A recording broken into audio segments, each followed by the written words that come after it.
Scotto, and she's a Rock and Roll Hall of Famer, the Queen of Christmas, friend of the show, music icon. Look who's here, Darlene Love. Not slowing down anytime soon. Today is your day. Happy birthday, Darlene Love. Thank you. Oh, my God. First of all, we're so happy and thrilled that you're here with us in studio. I know. And Me today's too. your birthday. Yes. And we get to celebrate it for the whole hour. You got a big show tonight, City Winery? I have a big show, a very big show. Family in from California and from Jamaica. So wait, you are working on your birthday, Darlene Love. That's okay. I don't mind it. I'd be sitting at home eating. So everybody at home is now going, okay, let me Google Darlene Love. How old is Darlene Love? But you're out there, you're telling everybody how you old. Well, I'd rather for them to get it right than to get it wrong. And they're going to tell you how old I am anyway. So Right. I might as well tell the truth. 80 years young today. Yes, God today. bless you. Tell us, first of all, what you're going to do to celebrate besides working tonight. You got to get a little, you know, me time in there. The greatest thing is, for the first time, I've been married. This is my third husband, who I love with all my heart. And both families have never met. The children, they met on Facebook time and all of that, and they talk to each other, email and all of that. But now, my husband's two girls are here from Jamaica with their family. It's not just them, their husband, their children. And the other daughter lives in New Jersey. So she's here too. Then all of my children from California with all their children. So right now, they're all at my house. Oh my goodness, Darlene. They're not sleeping there. You know what? I plan half of them at the hotel because the hotel is not far from where we are. And we have 3 cars, so they're using our cars to get around. The only thing was, the other day, they all came to the house. Oh, and I went, oh, wait a minute, I have to work tomorrow night. I need some no-talk time. Right, exactly. But it worked out because, see, I haven't seen my children for a year and a half. Because of the pandemic. Yeah. Were you okay during the pandemic? Did you get sick? I was perfect. Okay. I took the shot. It didn't hurt. But you know what?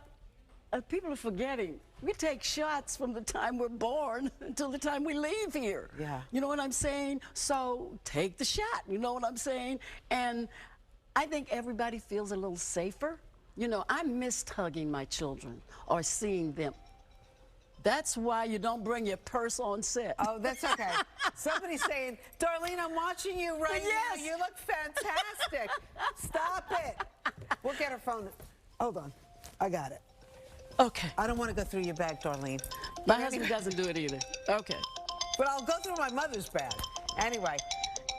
It's my girlfriend from Minnesota. I'm on TV. Yes, right. Bye. Anyway, so you got the whole I'm not family like coming. Aretha. It's not money in mine. Darlene, we're going to talk so much about your career because your life has really been incredible, ups and downs. But first of all, I want to know, what's on your bucket list at 80 years old? What do you want to do? You know what?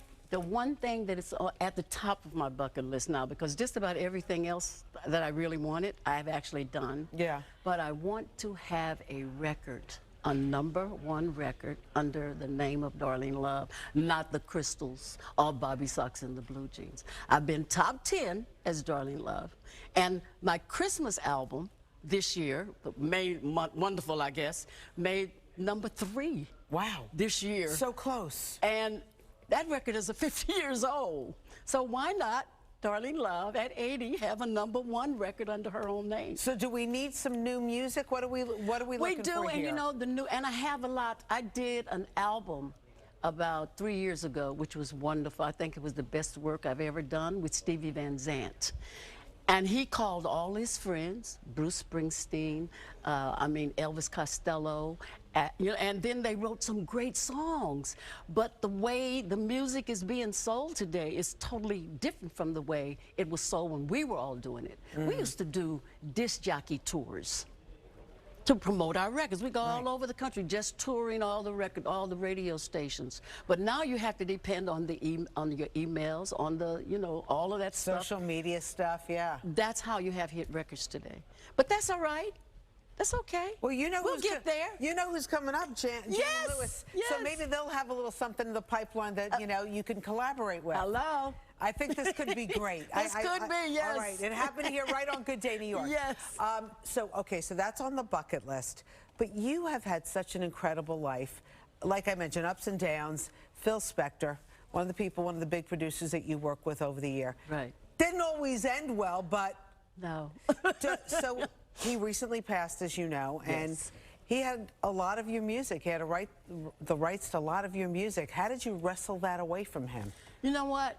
This is the first time I think I'm actually saying this, but my life starts off with a list. It starts off with faith, love, and peace. And if you can get all of those things at some time during the day, the month, or the year, everything else will find its place.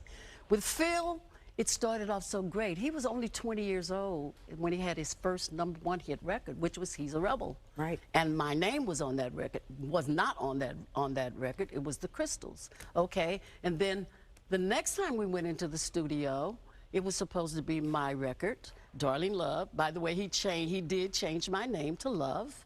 And I went, it's okay. It ain't gonna be around no way anyway. What do I know? Anyway, the next record was supposed to be the Darlene Love record, and I'm driving down the street going home, and I hear, the next record by the Crystals, and I'm going, wow, I didn't know they were in town, you know, because by that time I had never met the Crystals. And then He's Sure the Boy I Love comes on the radio, and they said, great record by the Crystals, and then I went, what the, you know what? Right, because you were not getting credit for your voice. No. I actually turned my car around and went back to the studio, because I know that's where Phil lived. He was always in the recording studios. I said, I don't get it. What? And I tried not to use all those words that's on the tip of your tongue. Oh, yeah. It never goes away. I don't care who you are. It just never goes away. But I managed it. I said a few, but not a whole lot. I say, it breaks my heart, Phil. You know, I'm working so hard for you. I just don't understand why you did it. He said, well, you know, the Crystals had the hit record, He's a Rebel, and your name was on that, so I just figured their follow-up record would be there. Well, why didn't you tell me that? Maybe we could have had a gathering of ways and get over it, you know. Then I wouldn't be shocked in my car driving and hear it on the radio. That's terrible. And I think I read somewhere that you saw him play around with guns in the recording studio. Oh, yeah. So it was no shock that there was that... No, but you wouldn't believe the many times I used to tell Phil, one of these days, you're going to hurt somebody. I never said kill, but I always said, one of these days, somebody is going to get hurt because people don't shoot. I mean, guns don't shoot. People shoot. Right. You know what I'm saying? And I was always afraid of guns, knives. I don't want to be a part of it. Anything can go wrong, because I know too many people got killed by accident. The gun went off. Guns don't go off. You got to pull the trigger, you know what I'm saying? Or something has to happen on your part. Right. And when it actually happened, I really was not surprised. And so he wound up going away for, you know, for murder. Right. And you're out there, you're singing your songs, and he's in jail trying to still control what you can sing. He actually, when I started doing the David Letterman show, which I did for 27 years, every Christmas, he actually called, because David was on CBS at the time, called CBS and told the producers, you do not have a right to let her sing that song on your show. The Christmas song. Yeah. And they went, and he said, well, and if you continue, I'm going to sue you. He said, go on and sue us. Because he knows that every radio station, every TV station pay a certain amount of money for guests to be on their show, to use those songs. So he thought, like always, Phil was a bully, and I just was not afraid of him. And he knew I wasn't afraid of him. And I didn't need Phil Spector to make a living. Everybody on the label did. I had a career as a backup singer, and a great career as a backup singer. And that he actually tried to stop me from doing background work. I said, some things I just, Phil, shut up. Did you ever reconcile with him? Did you ever? Never did, because then as the records started getting bigger and bigger, and plays were and everybody was making all this money, and I went, wait a minute, now this is not fair. I said, you know what, I found this lawyer. I said, let's sue Phil Spector. If I don't win, which I know I will win, and I don't even care about the money. It's the fact that he was telling everybody I was not signed to him. Well, why wouldn't I sign with somebody else if I wasn't signed to him, right? And that went on and it went on, and finally he realized he couldn't stop me from doing what I wanted to do. And so he sort of let me down for a while. But then he got inducted into the Rock and Roll Hall of Fame, and they invited me to the Rock and Roll Hall of Fame. It had been about 10 years since I saw Philly. No problem. But then they called, the reason why they wanted to speak to me and wanted me to be at the Rock and Roll Hall of Fame, because his partner, Alan Klein, wanted to offer me $25,000 to sign off any kind of deal I would do with these songs. Disney called me and wanted me to do a cartoon, and he fought it. So oh my goodness. He didn't win, but it stopped the progress of it. A lot of things he did stopped progress of my career. It didn't stop it completely, but it stopped the progress. And what was it? It was Father of the Bride. Gee. What did they do? They played the record. I love it. Darlene, I mean, we're going to talk some like happy stuff. I want to know the details about you and Elvis Presley and Tom Jones. We'll get to that. I'm telling you, it was more than a working relationship, or they wanted it. We'll find out later. But you have no plans to like take it easy, retire right now, nothing. When I retire, they'll be putting dirt on my face and I won't know it. Okay, I like your style.